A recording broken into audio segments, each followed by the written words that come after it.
মুসা নবীকে আল্লাহ কিতাব নাজিল করলেন আমার উপরে, কিন্তু ওই নবীজিকে মুহাম্মদ নবী উনি আবার কে?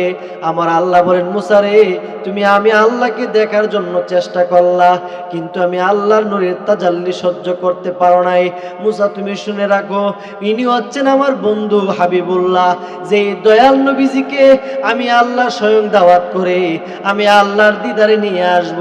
মুসা রে, আমি আল্লাহর নূরের তাজাল্লি সহ্য করতে পারো নাই, কিন্তু আমার বন্ধু হাবিবুল্লাহ দয়াল নবীজি আমি আল্লাহকে সশরীরে দেখবে। মুসা নবী জলিল কদর আল্লাহর পয়গাম্বর ডাক দেয়, কই মাবুদ, আমার আর নবুয়তের দরকার নাই, আমি এই মুহূর্তে কালেমা পড়লাম। মাবুদ, আমারে ওই নবীজির গোলাম উম্মত হিসেবে কবুল করেন, আমার ওই নবীজির উম্মত বানায়া দেন, আমার আর নবুয়তের দরকার নাই। আর আজকে দুঃখের বিষয়, আমরা নবীর উম্মত হওয়া সত্ত্বেও আজকে আমরা নবীজিকে চিনি না। কথা বলেন ঠিক না ঠিক? কিন্তু উনি একজন নবী, জলিল কদর একজন পয়গাম্বর, আল্লাহর নবী হওয়া সত্ত্বেও উনি আবার আমাদের নবীজির উম্মত হওয়ার জন্য আকাঙ্ক্ষা করতেছে। বলি না আল্লাহু আকবার। আমরা কোন নবীর উম্মত হইলাম? কথা বলেন ঠিক না ঠিক? তখন আল্লাহর কাছে খুবই পছন্দ হয়েছে। আল্লাহ বলেন, মুসা, আপনি যে আফসোস করলেন ওই নবীজির উম্মত হওয়ার জন্য, আমি আল্লাহ আপনার ওই আফসোস করার কারণে আমি আল্লাহ আপনার নবুয়তের পাওয়ার আরো দ্বিগুণ বাড়াইয়া দিছি। বলে আল্লাহু আকবার। দেখছেন বিষয়টা? ঈসা রুহুল্লাহ বলছিলেন যে আল্লাহ আমার ওই নবীজির উম্মত গোলাম হিসেবে কবুল করেন। আল্লাহ পাক কবুল করছেন। ঈসা নবী এই দুনিয়াতে একবার আসলেন, আবার চলে গেলেন, আবার আসবেন। ঈসা নবীকে যদি প্রশ্ন করা হয়, হে আল্লাহর পয়গম্বর ঈসা নবী, আপনি এই দুনিয়ার জমিনে একবার আসলেন, আবার চলে গেলেন, আবার আসবেন, এর বেদ কি? ঈসা নবী উত্তরে বলবেন, এর বেদ হচ্ছে আমার দয়াল নবীজির গোলাম উম্মত হয়ে আসব। সবাই আমার সঙ্গে মহাব্বতে পড়ুন, আউযু বিল্লাহি মিনাশ শাইতানির রাজীম, বিসমিল্লাহির রহমানির রহিম। সুবহানাল্লাযী আসরা বিআবদিহি লাইলাম মিনাল মাসজিদিল হারাম ইলাল মাসজিদিল আকসাল্লাযী বারাকনা হাওলাহু লিনুরিয়াহু মিন আয়াতিনা ইন্নাহু হুয়াস সামিউল বাসীর। সাদাকাল্লাহু মাওলানাল আযীম ওয়া সাদাকা রাসূলুন নাবিয়ুল হাবিবুল কারীম। قال ربي زدني علما رب اشرح لي صدري ويسر لي أمري واحلل عقدة من لساني يفقه قولي وبك نستعين يا مستعان. قال النبي صلى الله عليه وسلم الصلاة مفتاح الجنة ما كان محمد أبا أحد من رجالكم ولكن رسول الله وخاتم النبيين وكان الله بكل شيء عليما. إن الله وملائكته يصلون على النبي يا أيها الذين آمنوا صلوا عليه وسلموا تسليما. اللهم صل على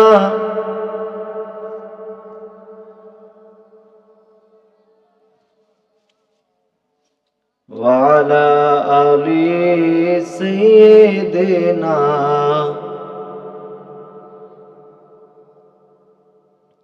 পশু পাখি সবাই বলে আজ আমাদের খুশির দিন।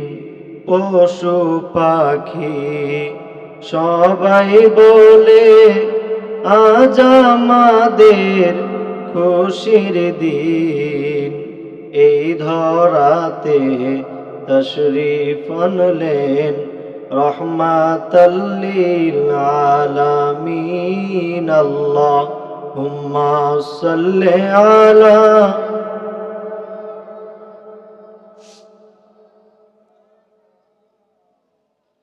ওয়া আলা আলি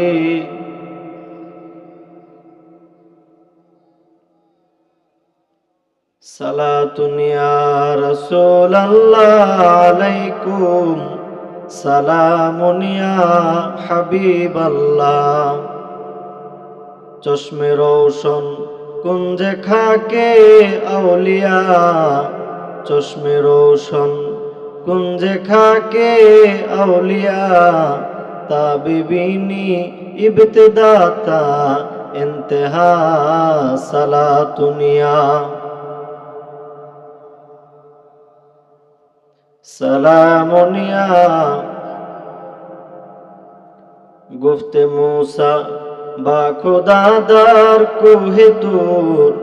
গুফতে মুহাম্মদ বা খুদাদার আরশে নূর। সালাতুনিয়া রাসূলাল্লাহ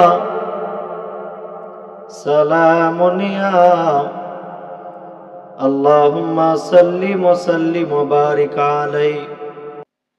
যিনি হচ্ছেন আল্লাহর সৃষ্টির প্রধান আকর্ষণ, বিশ্বসভার সভাপতি, শাহেনশাহে রিসালাত, শামসুল হিদায়াত, বদরুদ্দোজা, সৈয়দুস সাকালাইন, আফতাবে নবুয়ত, শাহেনশাহে রিসালাত, 1 লক্ষ মতান্তরে 2,24,000 নবী রাসূলদের মাথার তাজ, সমস্ত নবী রাসূলদের ইমাম, ইমামুল মুরসালিন, রহমাতাল লিল আলামিন, হাজির নাজির নবী, গায়বের খবর দেনওয়ালা নবী, নূরুন আলা নূর নবী, জিন্দা নবী, হায়াতুন নবী, নবী শফিনা হাবিবিনা মৌলানা মুহাম্মদ সাল্লাল্লাহু আলাইহি ওয়াসাল্লাম, ওই নবীজির গোলাম উম্মত হিসাবে আপনি আমাকে কবুল করেছেন, এজন্য আমরা সবাই শুকরিয়াতান বলি আলহামদুলিল্লাহ।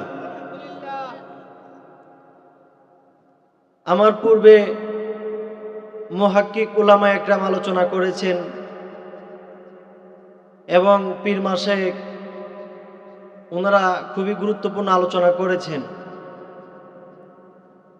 বিশেষ করে আমার স্নেহের ছোট ভাই যিনি সারা বাংলাদেশে আলোচনা করেন, আমাদের এই এলাকার গৌরব হযরত মাওলানা কারি নাঈমউদ্দিন আজিজি সাহেব, উনি আসবেন। নাঈমউদ্দিন আজিজি সাহেব এবং আমি হাফেজ সাব্বির খন্দকার আজিজি এলাকাতে আলহামদুলিল্লাহ সবাই চিনি, আমাদেরকে সব জায়গায় সবাই মহাব্বত করে দাওয়াত করে, আলোচনা করি, কিন্তু আমার এলেম কালাম নাই। ফাজিল 3rd ইয়ারে পড়তেছি, লেখাপড়া করতেছি, সিরাজনগর থেকে কারিয়ানা কমপ্লিট করছি, এলেম কালাম নাই। তারপর আমি যেহেতু ভাইজান মহাব্বত করে দাওয়াত করছেন, আমি সূরা বনী ইসরাইলের একটি আয়াতে কারিমা পেশ করেছি। যেহেতু এটা রজব মাস, নবীজির মেরাজের মাস, ঠিক না ঠিক? এই বিষয়ে আমি কিছু কথা বলবো কোরআন ও হাদিস থেকে। আল্লাহ পাক যেন আমাকে বলার এবং আপনাদেরকে শোনার এবং ওই অনুযায়ী আমল করার তৌফিক দান করে, বলুন আমিন। বিশেষ করে আপনারা যারা শ্রোতা হিসাবে আলোচনা শুনতে আসছেন, আপনারা যে মাগরিবের পরে বসেন, ওয়াজ শেষ করার আগ পর্যন্ত তো অনেকে উঠেন না, ঠিক না ঠিক? কিন্তু দেখা গেছে আমরা যারা বক্তা আছি কি করি, একজনে 1 ঘন্টা তো বা 2 ঘন্টা তো বা 1.5 ঘন্টা আলোচনা করে আমরা চলে যাই, আরেকজন আসে, অর্থাৎ আমাদের বিশ্রাম নেওয়ার একটা সময় আছে। কিন্তু আপনারা যে মাগরিবের পরে বসেন, আপনাদের তো আর বিশ্রাম করার সুযোগ নাই। কথা বলেন ঠিক না ঠিক? অর্থাৎ বক্তার চাইতে শ্রোতার কষ্ট বেশি হয়, আর এই কষ্টটা আল্লাহর হাবিবের মহাব্বতিত্ব করতেছেন। কথা বলেন ঠিক না ঠিক? খাজা বাবার মহাব্বতে যদি আপনার নিয়ত সহি থাকে, ইনশাআল্লাহ কেউ খালি হাতে যাবেন না, খাজা বাবার ফয়েজ নিয়ে আপনারা বাড়িতে যাবেন ইনশাআল্লাহ। আল্লাহর হাবিব দু জাহানের বাদশাহ দয়াল নবীজিকে যদি আল্লাহ সৃষ্টি না করতেন, হাদিসে কুদসিতে বলেন, লাউলা কালামা খলাকতুল আফলাক, আমি আল্লাহ আসমান জমিন লৌহ কলম আরশু কুরসি 18,000 জাত 80,000 আলম আমি আল্লাহ কিছুই সৃষ্টি করতাম না। বলি সুবহানাল্লাহ। ওই নবীজিকে আল্লাহ পবিত্র রজব মাসের 27 তারিখ 26 দিবাগত রাত আল্লাহর হাবিব দু জাহানের বাদশা দয়াল নবীজিকে আল্লাহর দিদারে মেরাজ শরীফে নিয়ে গেছিলেন। বলি সুবহানাল্লাহ। আচ্ছা আপনারা বলেন, নবীজিকে যে আল্লাহ মেহমান বানায় আল্লাহর বাড়িতে নিছেন 7 আসমান পাড়ি দিয়া, এই বিষয়টা কি আশ্চর্যজনক কিনা? কথা বলেন, আশ্চর্যজনক একটা ঘটনা না? এই জন্য আমরা আশ্চর্যজনক ঘটনা শুনলে আমরা কি পড়ি? সুবহানাল্লাহ। আল্লাহর পবিত্রতা, আল্লাহর মহামান্বিত আমরা প্রশংসা করি। আল্লাহ পাক রব্বুল আলামিন সূরা বনী ইসরাইলের শুরুতেই আল্লাহ সুবহানাল্লাহ শব্দ ব্যবহার করছেন। অর্থাৎ আল্লাহর হাবিব দু জাহানের বাদশা যে এই 7 আসমান পাড়ি দিয়ে 80,000 আলম ভেদ করে আল্লাহর দিদারে গেছেন, বিষয়টা খুবই আশ্চর্যজনক। এই জন্য আল্লাহ সূরা বনী ইসরাইলের শুরুতে আল্লাহ সুবহানাল্লাহ শব্দ ব্যবহার করছেন। বলি সুবহানাল্লাহ। আল্লাহ বলেন, সুবহানাল্লাযী আসরা বিআবদিহি লাইলাম মিনাল মাসজিদিল হারামি ইলাল মাসজিদিল আকসাল্লাযী বারাকনা হাওলাহু লিনুরিয়াহু মিন আয়াতিনা।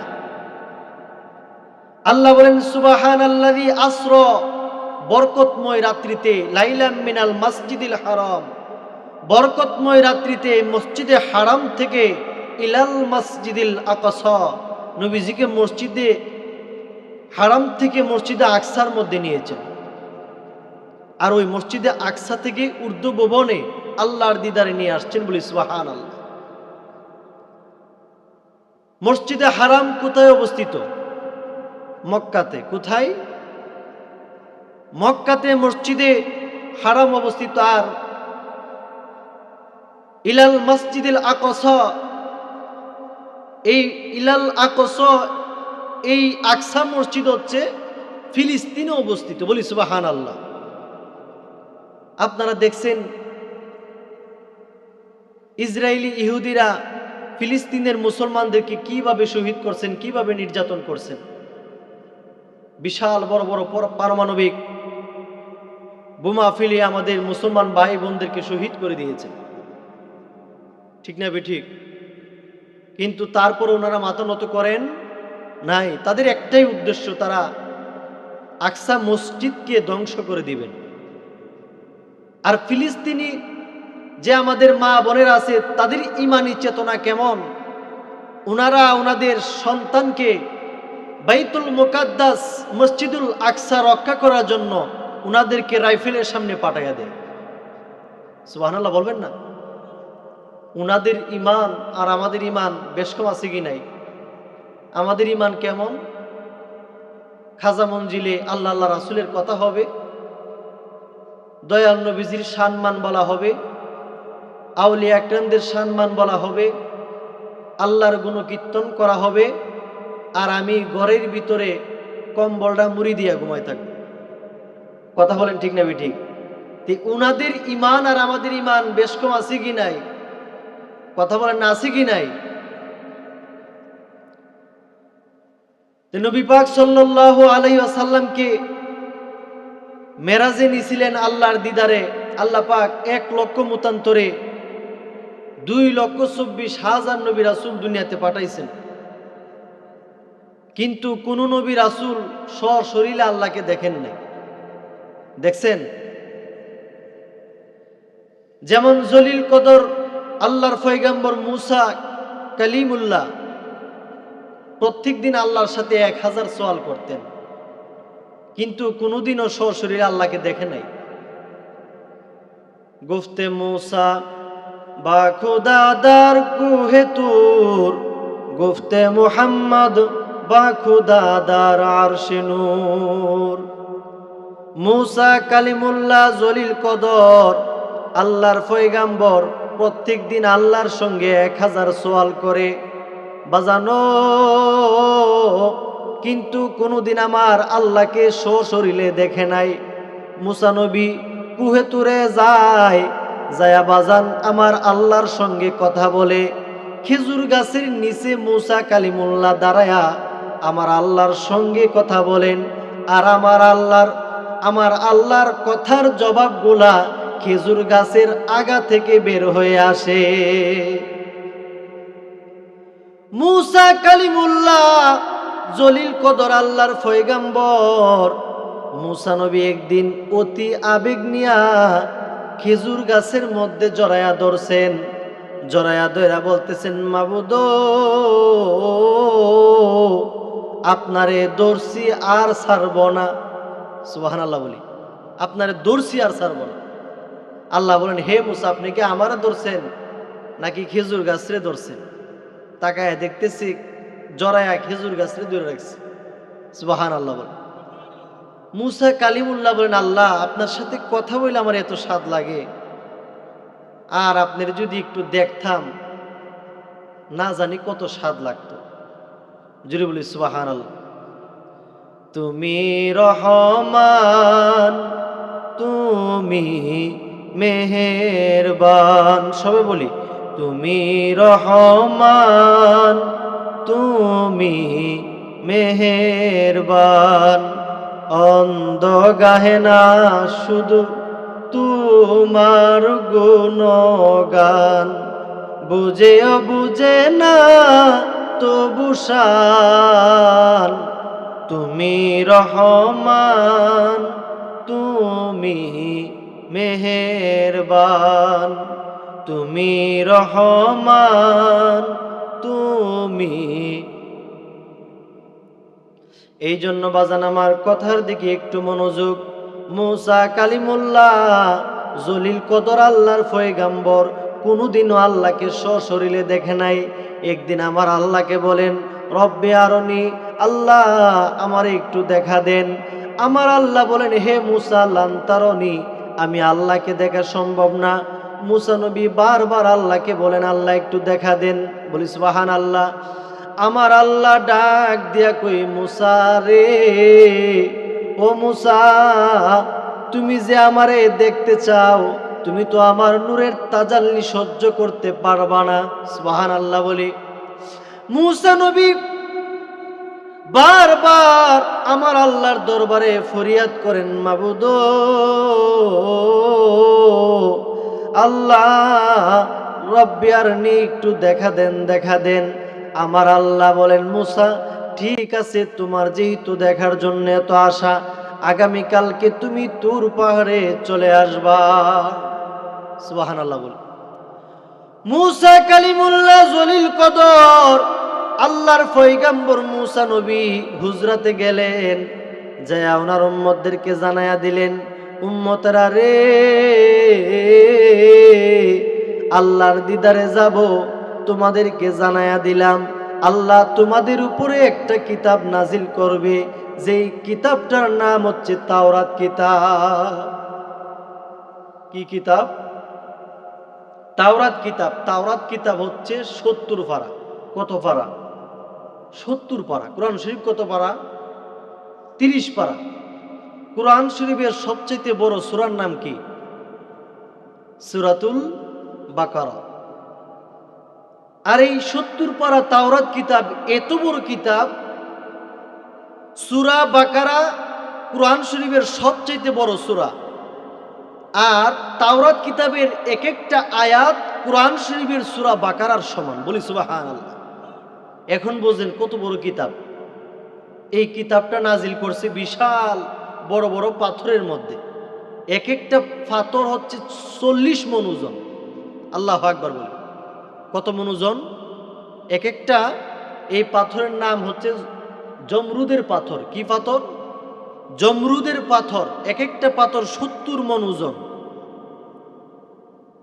এই সমস্ত বিশাল বড় বড় পাথরের পলকের মধ্যে আল্লাহ পাক সূরা তাওরাত কিতাব নাজিল করছেন, বলি সুবহানাল্লাহ। মূসা কালিমুল্লাহ জলিল কদর তার উম্মতদেরকে জানায়া দিলেন, উম্মতেরা আমি আল্লাহর দিদারে যাব। উম্মতেরা ডাক দিয়া কই, নবী গো, আল্লাহকে কি শুধু আপনি একা দেখবেন? আমরা কি দেখতে মন চাই না? নবী গো, আপনার সঙ্গে আমাদেরকেও নিয়ে যান, আমরা আল্লাহ দেখতে চাই। মূসা কালিমুল্লাহ জলিল কদর আল্লাহর পয়গম্বর ডাক দিয়া কই, উম্মতেরা রে, আল্লাহ বলছেন আল্লাহর নূরের তাজাল্লি আমি মূসা সহ্য করতে পারবো না। আমি মূসা যদি নবী হওয়া সত্ত্বেও আল্লাহর নূরের তাজাল্লি সহ্য না করতে পারি, তোমরা আমার উম্মত হয়ে কিভাবে সহ্য করবা? সুবহানাল্লাহ। উম্মতেরা কোনো কথাই মানতেছে না। বলে, নবী গো, আমরাও আপনার সাথে আল্লাহ দেখতে চাই। মূসা নবী বললেন, আচ্ছা ঠিক আছে, আপনারা কতজন দেখতে চান? 70 জন উম্মত লাভ দিয়া দাঁড়ায় গেছে, আমরা দেখতে চাই, বলি সুবহানাল্লাহ। মূসা নবী বলতেছে, আচ্ছা ঠিক আছে, যেহেতু আল্লাহ দেখার একটা শখ জাগছে, আপনারা ভালো পোশাক পরবেন, হাতের নখ যাদের বড় আছে কাইটা ছোট করবেন, চুল যাদের লম্বা আছে খাইটা খাটো করবেন, একটু পবিত্রতা ফাঁক শাক হইয়া তারপর আমরা আগামীকালকে রওনা দেব, আল্লাহর দিদারে যাব, বলি সুবহানাল্লাহ। 70 জন উম্মত কত খুশি, আল্লাহকে দেখবেন। মূসা কালিমুল্লাহ জলিল কদর আল্লাহর পয়গম্বর 70 জন উম্মতদেরকে নিয়ে তুর পাহাড়ের উদ্দেশ্যে রওনা দিছে। যাইতেছে যাইতেছে যাইতেছে, এখনো পাহাড়ের কাছে যায় নাই, কিছুক্ষণ দূরে রয়েছে। আমার আল্লাহ ডাক দিয়া কই, জিবরাইল, আমার মূসারে জানায়া দাও, আমার মূসা যেন যেই জায়গার মধ্যে আছে ওই জায়গার মধ্যে যেন একটা তাবু গাড়ে, ওই জায়গার মধ্যে যেন স্টপ হয়ে যায়। আমার আল্লাহ কই, জিবরাইল, ও জিবরাইল, আমার মূসারে জানায়া দাও, আমার মূসা যেন ওই জায়গার মধ্যে তাবু গাড়ে। আমি আল্লাহ ডিক্লার দিলাম, আমার মূসা যেন ওই জায়গার মধ্যে এক লাগাতারে 30 দিন রোজা রাখে। কতদিন? 30 দিন রোজা রাখে। মূসা কালিমুল্লাহ জলিল কদর বাজান আল্লাহর হুকুমে 30 দিন রোজা রাখলেন। 30 দিন রোজা রাখার কারণে উনার মুখের মধ্যে দুর্গন্ধ করতেছে। উনি সামনের দিকে একটু অগ্রসর হইল, তাকায়া দেখতেছে একটা গাছ দেখা যায়। ওই গাছের পাতাগুলা চাবাইতে একটু মিষ্টি লাগে, ঘ্রাণযুক্ত। মূসা কালিমুল্লাহ জলিল কদর ওই পাতাটা নিয়ে চাবাইতে লাগলেন। ওনার উদ্দেশ্য হচ্ছে, এক লাগাতারে 30 দিন রোজা রাখার কারণে আমার মুখের মধ্যে দুর্গন্ধ করতেছে, এই দুর্গন্ধ সরানোর জন্য উনি ওই পাতাটা চাবাইতে লাগলেন। আর এই বিষয়টা আমার আল্লাহর কাছে পছন্দ হয় নাই। আমার আল্লাহ ডাক দিয়া কই, মূসা রে, ও মূসা, করলেন কি করলেন কি? আপনি কি জানেন না রোজাদারের মুখের দুর্গন্ধ আমি আল্লাহর কাছে মেশকে আম্বরের চাইতে আরো অধিক পছন্দনীয়? হে মূসা, করলেন কি করলেন কি?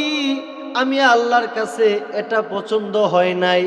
এই জন্য বাজান আমার আল্লাহ বলেন, মূসা রে, আপনি আরো 10 দিন রোজা রাখতে হবে। 30 আর 10 যোগ দিলে কতদিন? কথা বলেন, কতদিন? এই যে শেষের যে 10 দিন, এটাতে শোনার পালিশমেন্ট, শাস্তি আর কি। 30 আর 10 কতদিন হয়েছে? 40 দিন রোজা রাখলেন। আমার আল্লাহ জিবরাইল পাঠায়া দিলেন, ও জিবরাইল যাও আমার বন্ধু মুসারে যায় কিছু ওজিফা তালিম দাও, আমার মুসারে জানাইয়া দাও সে যেন চক্ষু বন্ধ করে আসমানের দিকে একটু তাকায়। জিবরাইল আসলেন, বলেন মুসা আপনি চক্ষু বন্ধ করে একটু আসমানের দিকে তাকান। মুসা নবী জলিল কদর আল্লাহর পয়গম্বর চক্ষু বন্ধ কইরা যখন আসমানের দিকে তাকাইছে, তাকায়া দেখতেছে আবাজান আমার 7 আসমানের উপরে আরশে আজিম দেখতেছে। জিবরাইল ডাক দেখ মুসা এবার চক্ষু বন্ধ করেন, এবার একটু নিচের দিকে তাকান। মুসা নবী নিচের দিকে তাকায় দেখতেছে 7 জমিনের নিচে কি আছে মুসা নবী সব দেখতেছে। ডাইনে তাকাইলে আল্লাহর কুদরত দেখে, বামে তাকাইলে আল্লাহর কুদরত দেখে। অর্থাৎ মুসা নবী আল্লাহর সৃষ্টি জগতের সমস্ত সৃষ্টি দেখা শেষ, এখন বাকি রয়েছে স্রষ্টাকে দেখা। সুবহানাল্লাহ।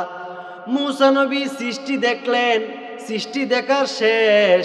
মুসা নবী বলেন আল্লাহর সৃষ্টি যদি এত সুন্দর হয়, না জানি আমার মৌলা কত সুন্দর। রহমানুর রহিম নাম তোমার আল্লাহ, আল্লাহ আল্লাহ গফুরুর রহিম নাম তোমার আল্লাহ,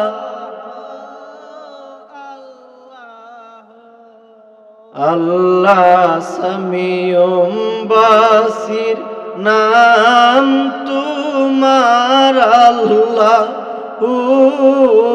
আল্লাহ আল্লাহ জলিল জব্বার নাম তোমার আল্লাহ, আল্লাহ আল্লাহ তোমার নাম তোমার কাম আল্লাহ, আল্লাহ তোমার মেহের বাণী দরিয়া শুকাইতেও পাহাড়, পাহাড়েতে পানি আল্লাহ, আল্লাহ আল্লাহ জলিল জব্বার নাম তোমার আল্লাহ।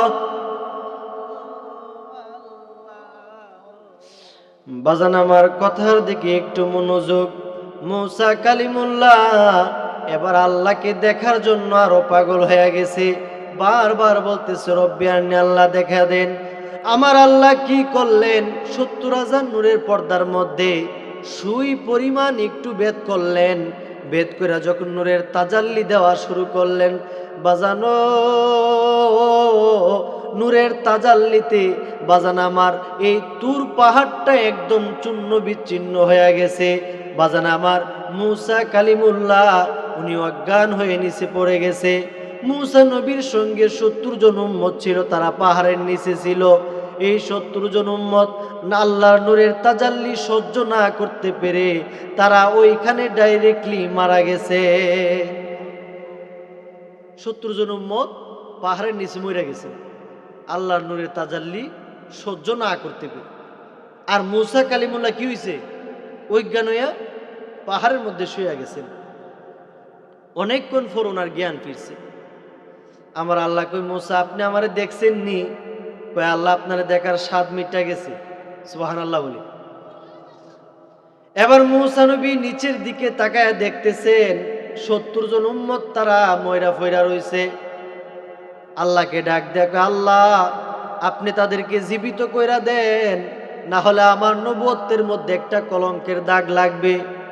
দুনিয়ার সমস্ত মানুষ বলবে মুসা নবীর উম্মতদেরকে হত্যা করে ফেলছে। মাবুদ তাওরাত কিতাবের উসিলায় আমার এই উম্মতদের রূহগুলো আবার ফিরাইয়া দেন। কি করেন? রূহগুলো আবার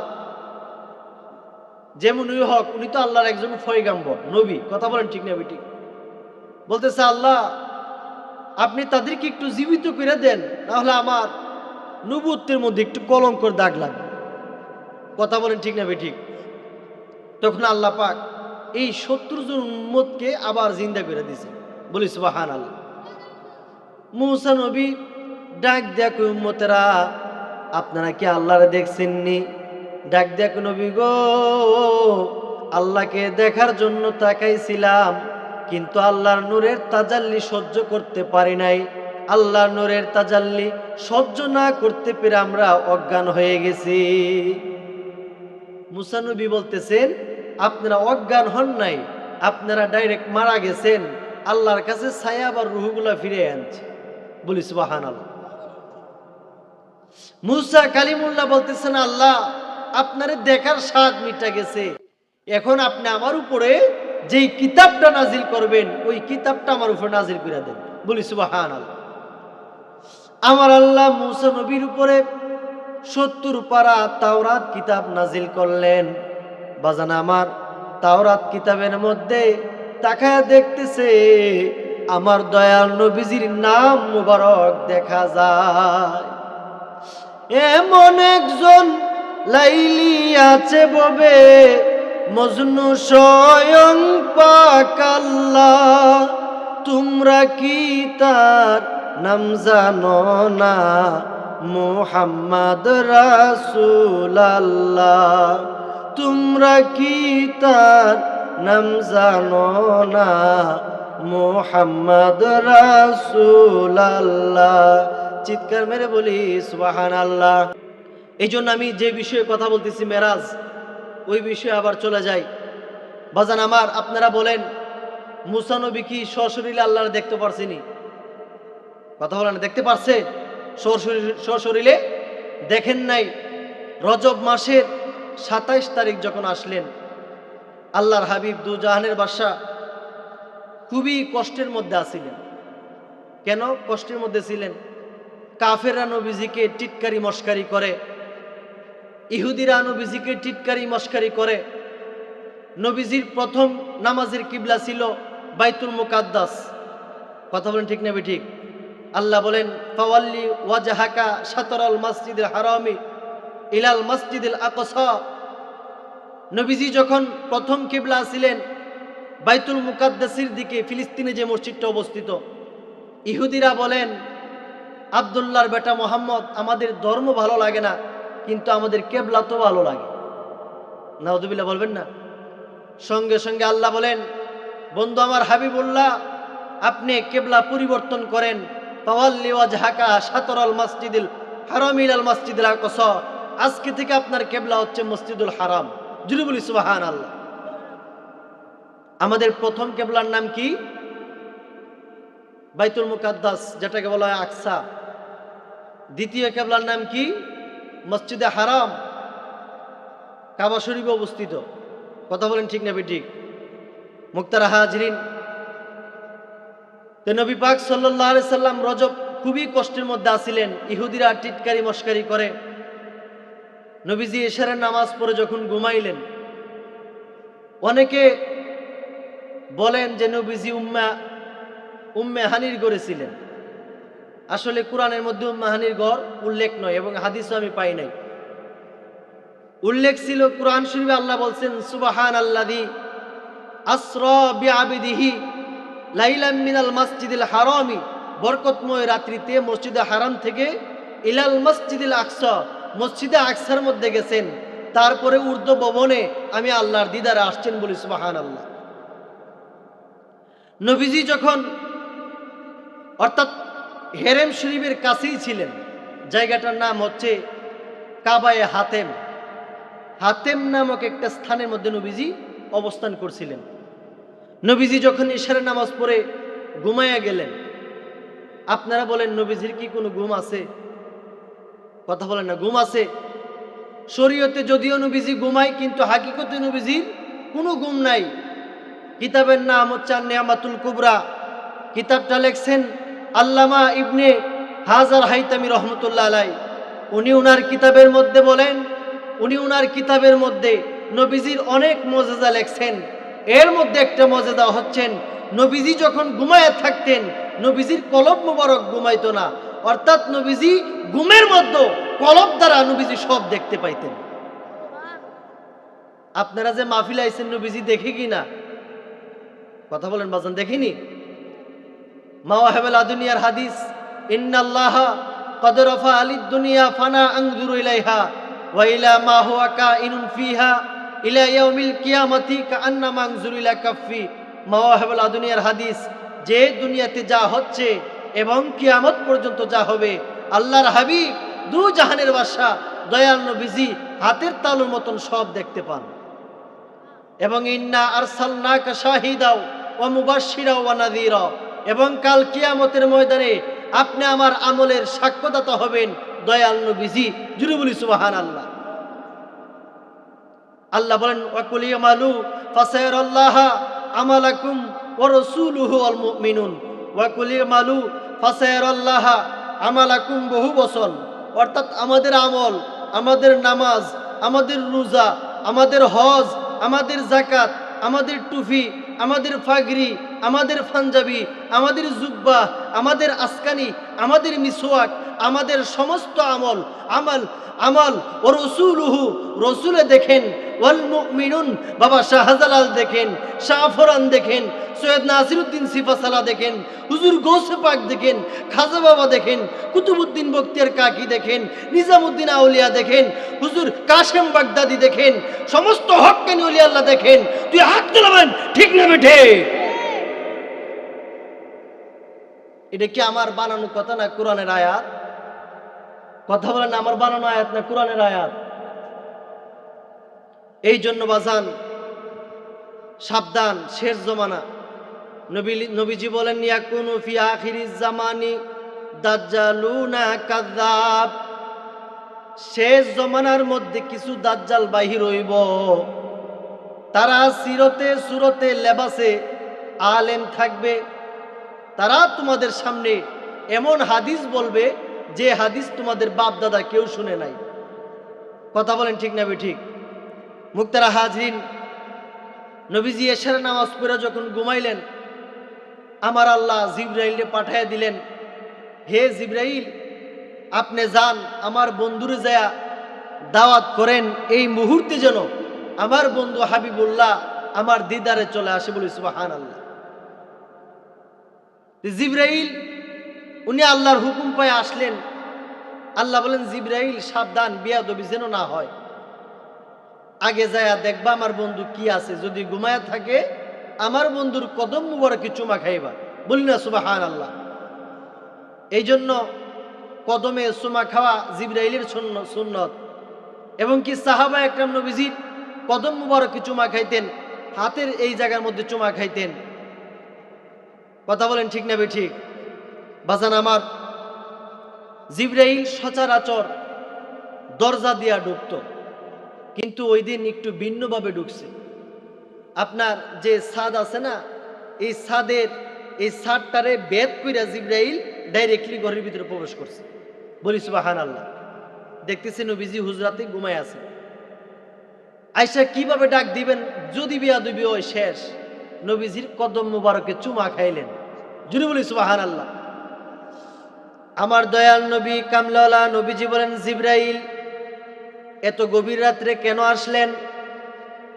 জিবরাইল, কোন নবী গো, আগে আল্লাহর সালাম নেন, আমার সালাম নেন, বেয়াদবি মাফ করবেন ইয়া রাসূলুল্লাহ। নবী গো, আল্লাহর হুকুম পায়া আপনার কাছে আসছি ইয়া রাসূলুল্লাহ। নবী গো, আল্লাহ বলছেন এই মুহূর্তে আপনি আল্লাহর দিদারে আসতেন, আল্লাহ আপনাকে দাওয়াত করছে, মেহমান পাঠাইছে, মেহমান হিসাবে আল্লাহর বাড়িতে যাইতেন।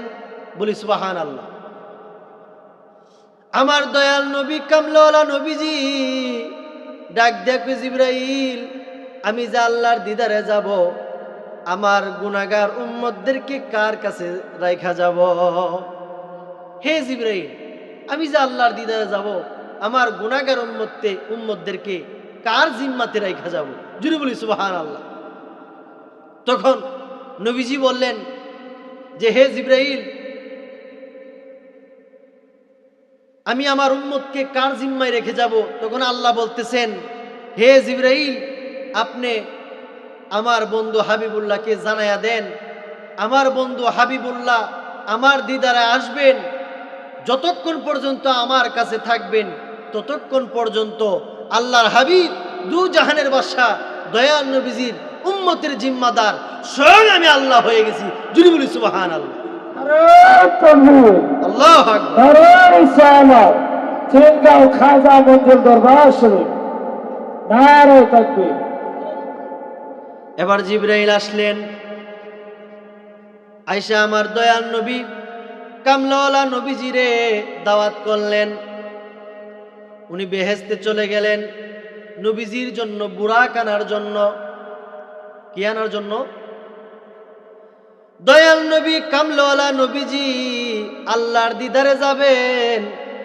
আমার আল্লাহ ডাক দিয়া কই, আজরাইল ও আজরাইল, আমার বন্ধু হাবিবুল্লাহ আমার দিদারে আসবে। আজরাইল রে, পরবর্তী নির্দেশ দেওয়ার আগ পর্যন্ত একটা মানুষের রূহ কবজ করো না, কেননা এখন যদি সন্তানের রূহ কবজ করো মা কান্নাকাটি করবে, আর মার রূহ যদি কবজ করো সন্তান কান্নাকাটি করবে। আর আমার দয়াল নবীজি যদি তার উম্মতের কান্নাকাটি দেখে আমার দয়াল নবীজি আমার দিদারে আসবে না। আজরাইল রে, পরবর্তী নির্দেশ দেওয়ার আগ পর্যন্ত একটা রূহও তুমি কবজ করতে পারবা না। আল্লাহ ডাক দেখো, ইসরাফিল সাবধান, সিংহালয়া দাঁড়ায় থাকো, ফু কিন্তু দিও না, আমার বন্ধু হাবিবুল্লাহ আমার দিদারে আসতেছে। যিনি বলি সুবহানাল্লাহ। এরকম ভাবে আমার আল্লাহ সমস্ত ফেরেশতাদেরকে জানাইয়া দিলেন, বাজান আমার দয়াল নবীজি যে আল্লাহর দিদারে আসবেন, আমার আল্লাহ ওই সময়টারে আমার আল্লাহ স্টপ করে রাখা দিছে।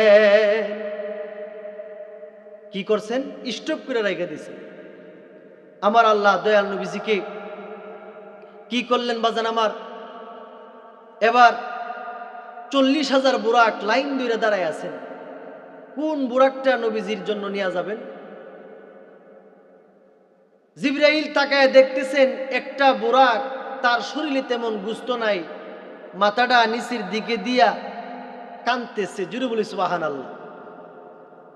জিবরাইল ডাক দেখে, বুরাক, আল্লাহর হাবিব দয়াল নবীজি আজকে আল্লাহর দিদারে যাবেন, এটা খুবই আনন্দের বিষয়। বুরাক রে, তুই কেন কান্দস? তুই কি আজকে আনন্দিত না আল্লাহর হাবিব যে যাবে?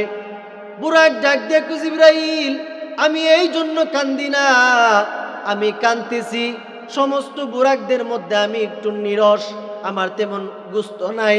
জিবরাইল, আমি শুনছি দয়াল নবীজি বুরাকের উপর সোয়ার করে মেরাজে যাবে, আমি এই জন্য কাঁদতেছি। আমি বুরাক যেদিন থেকে এই কথা শুনছি, এদিন থেকে আমি বুরাক খাই না, ঘুমাই না, আমি দয়াল নবীজির এশকের আগুনে পুইরা ছাই হইয়া গেছি। আল্লাহু আকবার বলি। এই জন্য আমি কাঁদতেছি। আল্লাহ বলেন, জিবরাইল, এই বুরাকটার আমার বড় পছন্দ হয়েছে, এই বুরাকটার আমার হাবিবুল্লাহ দয়াল নবীজির জন্য নিয়ে যান। জুড়ে বলি সুবহানাল্লাহ। তখন এই বুরাকটার কি করলেন? নবীজির জন্য নিয়ে গেলেন। নেওয়ার পর কাবা শরীফে একটা হাতেম নামক একটা স্থান আছে, ওই হাতেম নামক স্থানের মধ্যে নবীজির সিনা সাফ হয়েছে। আল্লাহ পাক দুইজন ফেরেশতা পাঠিয়ে দিলেন, দুইজন মেহমান। নবীজির নাভি মুবারক থেকে কণ্ঠনালী পর্যন্ত এই পুরা জায়গাটা কাইটা লাইছেন, যেটাকে বলা হয় অপারেশন। কাইটা নবীজির কলব মুবারক একটা স্বর্ণের প্লেটের মধ্যে রাখলেন। রাইখা নবীজি স্বর্ণের প্লেটে রাইখা জমজমের পানি দ্বারা নবীজির কলব মুবারককে ধুইলেন। জুড়ে বলি সুবহানাল্লাহ। নবীজির কলব মুবারক ধুইয়া আল্লাহ পাক ইমানের শক্তি এবং সমস্ত হিকমত ইলম আল্লাহ পাক নবীজির কলব মুবারকের মধ্যে ঢুকাইয়া দিলেন। বলি সুবহানাল্লাহ। এবং আবার ওই কলবটার জায়গার মধ্যে রাইখা আবার অপারেশন সাকসেস করে দিলেন। এবার নবী পাক সাল্লাল্লাহু আলাইহি সাল্লাম অপারেশন সাকসেস, নবীজি বুরাকের উপর সোয়ার করে মসজিদে হারাম থেকে মসজিদে আকসার মধ্যে গেলেন। যায় মসজিদে আকসার মধ্যে বুরাকটারে বাইদা রাখছেন। ওইখানে গিয়া দেখেন অনেক নবীরা আমাদের নবীর জন্য অপেক্ষা করতেছে। আমার নবীজির দিদারের আশায়। সুবহানাল্লাহ বলবেন না? নবীজির দিদারের আশায় সমস্ত নবীরা অপেক্ষা করতেছেন। আল্লাহ বলেন এখানে 2 রাকাত নামাজ পড়াইতে হবে। আদম নবী মনে মনে ভাবলেন, আমি যেহেতু মুসলমানদের আদি পিতা, মনে হয় ইমামতির দায়িত্বটা আল্লাহ আমারই দিবেন। মুসা কালিমুল্লাহ মনে মনে ভাবতেছেন, আমি যেহেতু জলিল কদর, ইমামতির দায়িত্বটা মনে হয় আমাকেই দিবেন। ঈসা রুহুল্লাহ মনে করলেন, আমি যেহেতু আল্লাহর রুহু, ইমামতির দায়িত্বটা মনে হয় আল্লাহ আমারই দিবেন। কিন্তু আল্লাহ জিবরাইল পাঠায়া দিলেন, হে জিবরাইল যাও, তাদেরকে জানায়া দাও আজকে যিনি ইমামতি করবেন তিনি হচ্ছেন আমার হাবিবুল্লাহ রহমতাল লিল আলামিন, দয়াল নবীজি।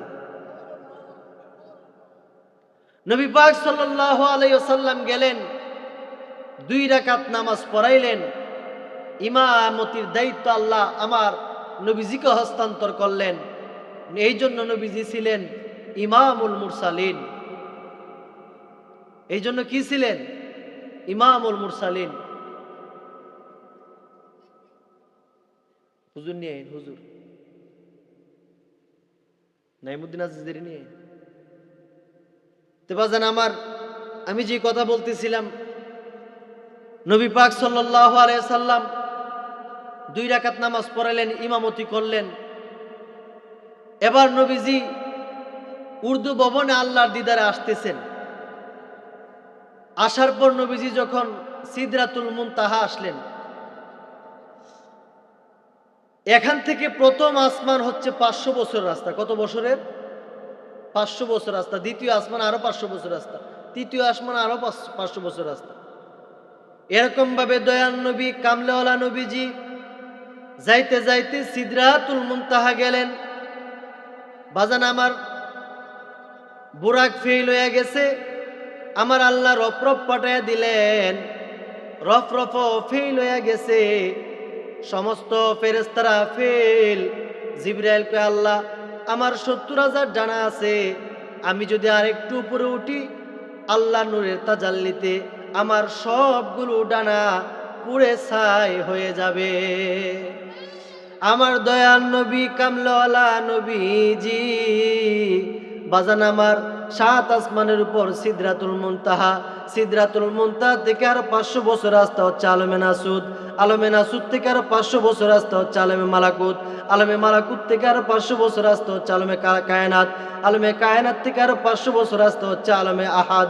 আলমে আহাদ থেকে আর 500 বছর রাস্তা আলমে সুয়াতুন। আলমে সুয়াতুন থেকে আর 500 বছর রাস্তা আলমে সাকাতুল্লাহ।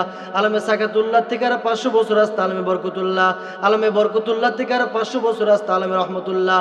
আলমে রহমতুল্লাহ থেকে আর 500 বছর রাস্তা আলমে হাবিবুল্লাহ। আলমে হাবিবুল্লাহ থেকে আর 500 বছর রাস্তা আলমে কুদরতুল্লাহ।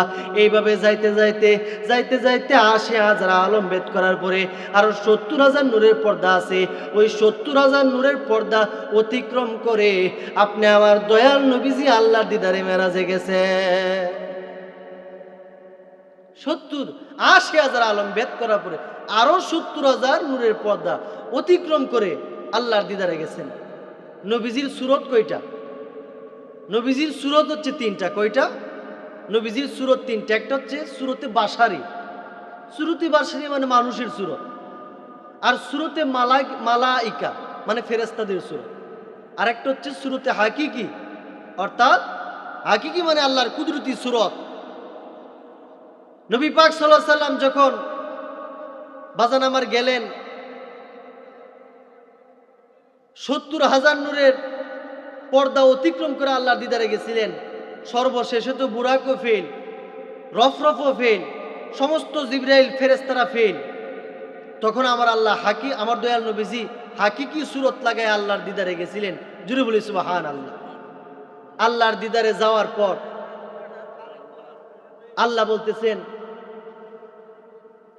আল্লাহ বলতেছেন বন্ধু, আপনি এত কষ্ট করে আমার দিদারে আসছেন, সর্বপ্রথম আল্লাহ নবীজিরে সালাম দিছেন, আসসালামু আলাইকা আইয়ুহান নাবিয়্যু। তখন নবীজি বললেন, আল্লাহ আপনি কুদরতি জবান দিয়ে আমার সালাম দিছেন, এই সালামটা আর আমি আমার রাখলাম না, এই সালামটা আমি আমার উম্মতকে বিলাইয়া দিলাম। আসসালামু আলাইনা ওয়া আলা ইবাদিল্লাহিস সালিহিন। এই জন্য নামাজে আমরা নবীজিকে সালাম দেই এবং আউলিয়া একরামদেরকে সালাম দেই। আল্লাহ বলেন, বন্ধু আপনি আমার জন্য কি হাদিয়া আনছেন? নবীজি বলেন, আত্তাহিয়াতু লিল্লাহি ওয়াসসালাওয়াতু তাইয়্যিবাত। আল্লাহ, আমি আপনার জন্য হাদিয়া আনছি আমার গুনাহগার উম্মতের গুনাহ। কি আনছি? গুনাহগার উম্মতের গুনাহ।